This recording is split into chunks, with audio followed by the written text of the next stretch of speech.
Assalamualaikum warahmatullahi wabarakatuh.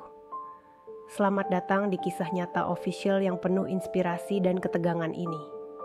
Jangan lupa subscribe untuk cerita-cerita menarik lainnya. Kali ini kita akan mengikuti kisah luar biasa antara seorang kakek tua dan janda cantik di pedalaman. Di sebuah desa terpencil di pedalaman Kalimantan, pada tahun 2020, hidup seorang kakek bernama Pak Raji. Usianya sudah mencapai 68 tahun, namun semangat hidupnya tak pernah padam. Setiap hari, Pak Raji berjalan kaki menyusuri hutan untuk mencari kayu bakar yang dijualnya di pasar kecil desa. Hidupnya sederhana, bahkan bisa dibilang miskin, namun hatinya selalu penuh rasa syukur. Desa itu jauh dari hiruk-pikuk kota, dikelilingi hutan lebat dan sungai besar yang mengalir tenang. Pak Raji dikenal bijaksana. Meskipun hidup seorang diri setelah istrinya meninggal belasan tahun lalu, ia tetap menjadi tempat warga desa meminta nasihat. Namun, di balik ketegarannya, ada rasa kesepian yang tak pernah ia ungkapkan. Sementara itu, Vita, seorang janda muda berusia 32 tahun, baru saja pindah ke desa tersebut bersama anak lelakinya yang berumur 7 tahun. Kehidupannya pun tak kalah sulit. Setelah suaminya meninggal dalam kecelakaan, Vita memutuskan untuk meninggalkan kampung halaman demi mencari tempat yang lebih tenang untuk memulai hidup baru.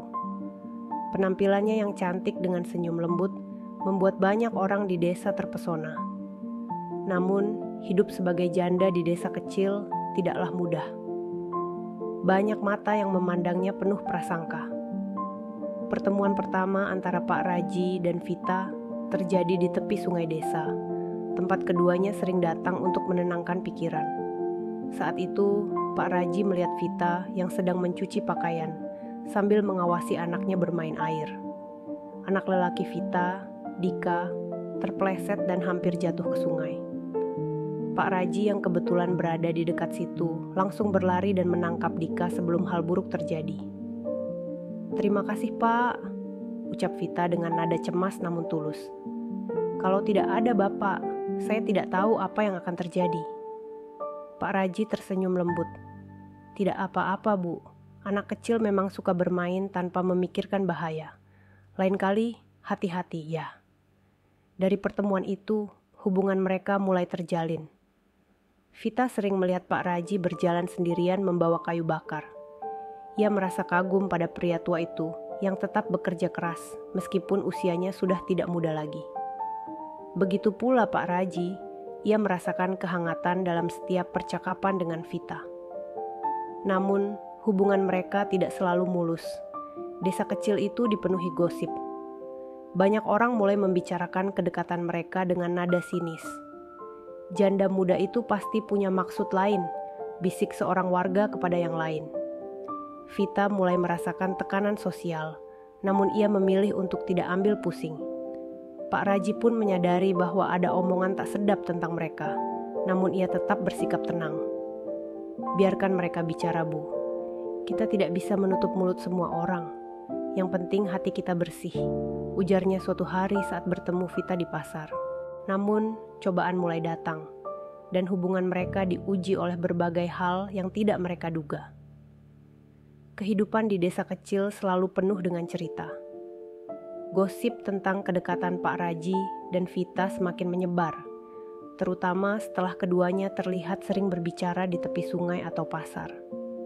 Banyak warga desa memandang hubungan itu dengan kecurigaan. Tidak sedikit yang berpikir bahwa Vita mendekati Pak Raji karena ingin memanfaatkan pria tua itu, meskipun kenyataannya sangat jauh dari prasangka mereka.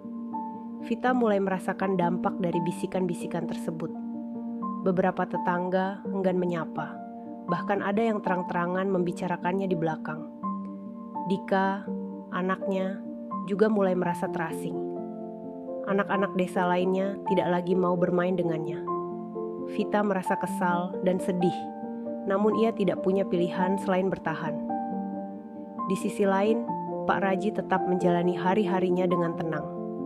Ia tahu benar bahwa kebaikan yang ditunjukkan kepada Vita bukanlah sesuatu yang salah. Bahkan, Ia semakin yakin bahwa Vita adalah orang yang tepat untuk mengisi kekosongan hidupnya. Namun, tekadnya itu diuji saat seorang warga desa bernama Pak Hasan, yang dikenal sebagai orang paling berpengaruh di desa, mendatangi Pak Raji di rumahnya. "Raji, saya dengar kamu dekat dengan janda muda itu," ujar Pak Hasan dengan nada datar namun tegas. "Kamu harus berhati-hati, orang-orang mulai tidak suka.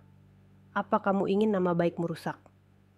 Pak Raji hanya tersenyum kecil, lalu menjawab, "Pak Hasan, saya hanya membantu seorang ibu yang kesulitan. Tidak ada yang salah dengan itu kan?"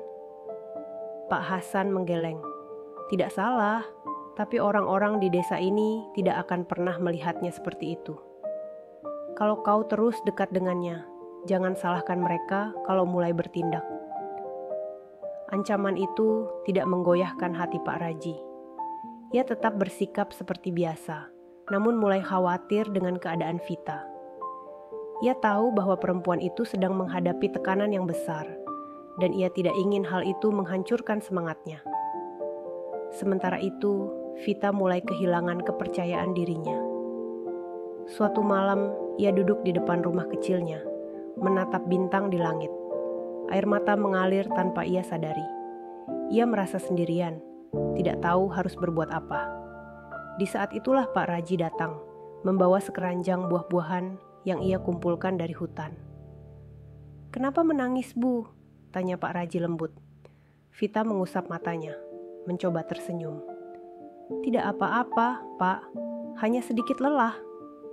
Pak Raji meletakkan keranjang di sampingnya, lalu duduk di kursi kayu yang ada di depan rumah. "Hidup memang tidak selalu mudah, Bu. Tapi saya percaya, selama hati kita kuat, kita bisa melewati semua ini." Ucapan itu membuat Vita terharu. Ia merasakan ketulusan yang dalam dari pria tua itu. Sejak saat itu, mereka semakin dekat.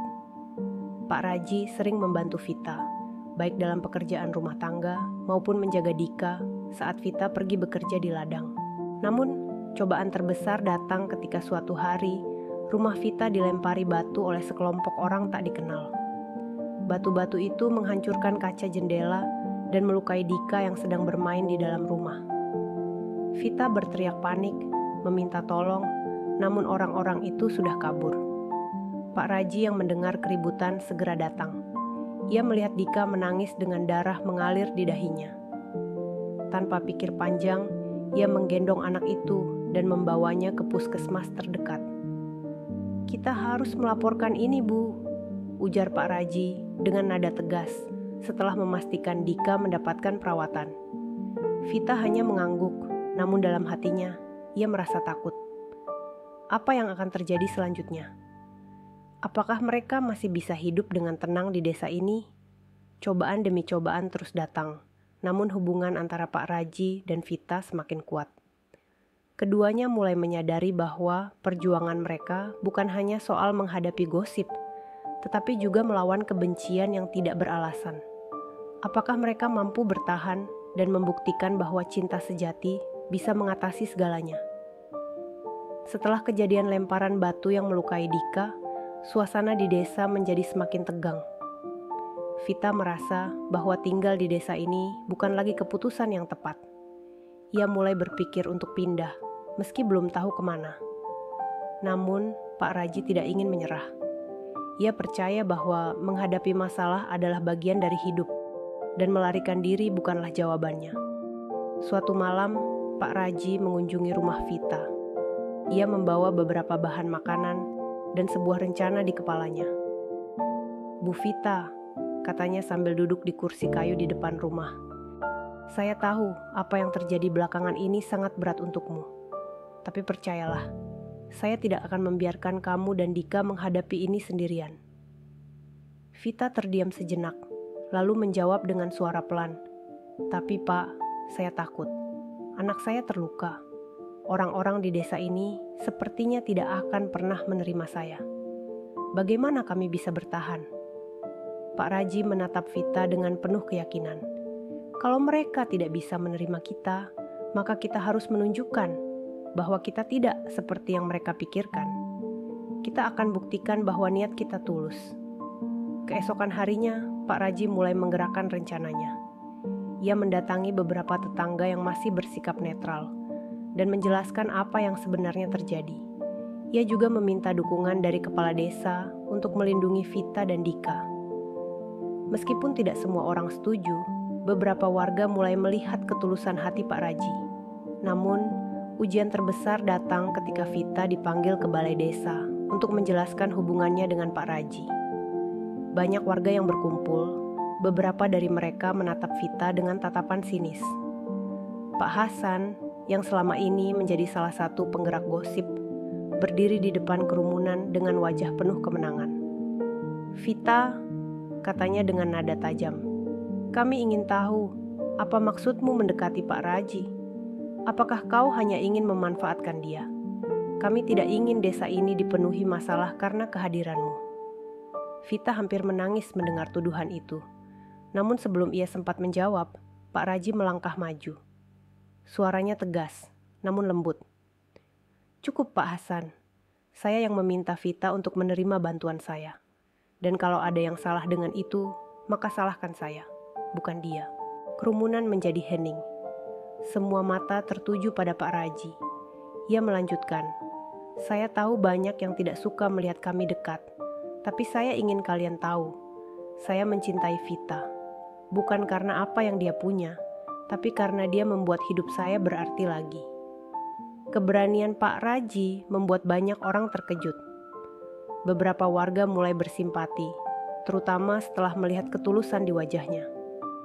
Kepala desa yang hadir saat itu pun akhirnya memberikan dukungan kepada Pak Raji dan Vita.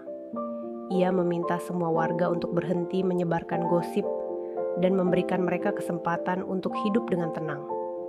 Hari-hari berikutnya, hidup Pak Raji dan Vita perlahan membaik. Meskipun masih ada beberapa orang yang menolak menerima mereka, banyak juga yang mulai membantu. Pak Raji bahkan mengusulkan untuk menikahi Vita secara resmi, bukan hanya untuk menghapus gosip, tetapi juga karena ia benar-benar ingin menjaga Vita dan Dika selamanya. Di bawah pohon besar di tepi sungai, tempat pertama mereka bertemu, Pak Raji melamar Vita dengan sederhana. "Vita, saya tidak punya apa-apa, tapi saya punya hati yang ingin menjaga kamu dan Dika.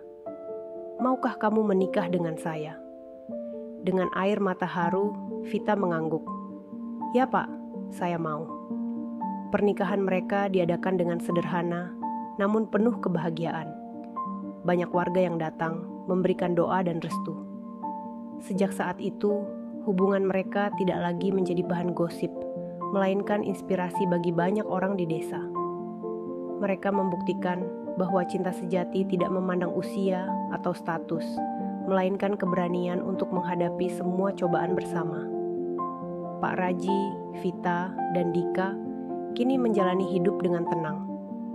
Mereka membuka halaman baru dalam hidup mereka, membuktikan bahwa cinta sejati mampu mengatasi kebencian, prasangka, dan segala rintangan yang menghadang. Cerita ini mengajarkan kita bahwa cinta sejati tidak memandang usia, status, atau pandangan orang lain. Ketulusan hati dan keberanian untuk menghadapi cobaan bersama adalah kunci dari sebuah kebahagiaan sejati. Semoga kisah ini menjadi inspirasi bagi kita semua untuk tidak mudah menyerah menghadapi rintangan hidup dan tetap percaya bahwa niat baik akan selalu menemukan jalannya. Jangan lupa untuk like video ini, subscribe channel kami, dan tinggalkan komentar Anda di bawah. Apa pendapat kalian tentang kisah cinta Pak Raji dan Vita? Kami ingin mendengar cerita atau pengalaman serupa dari kalian. Sampai jumpa di kisah menarik lainnya. Wassalamualaikum warahmatullahi wabarakatuh.